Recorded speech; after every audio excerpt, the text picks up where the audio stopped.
our subscribers, they will tell you how you can easily fix this error. So here you can see it, user not found on Instagram.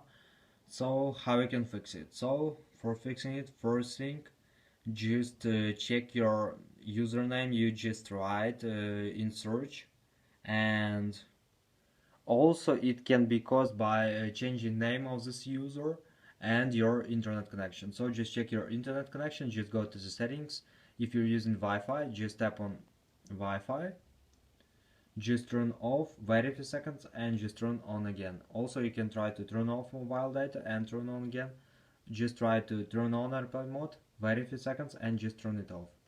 And another thing you can try, just go to the general, just scroll down, just tap on shutdown, slide to power off, wait a few seconds, and just power on your phone again. So just simple restore your phone.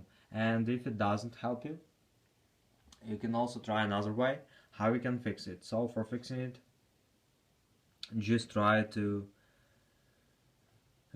install the latest updates for your Instagram. So just go to App Store, just go to search tab, and just write in search tab Instagram. And if you see here not open but update, just tap on update, and it will successfully download and install the latest updates on your Instagram app. So this is the way how you can also try to fix it. So thanks for watching, have a nice day, subscribe to my channel, click like, and goodbye.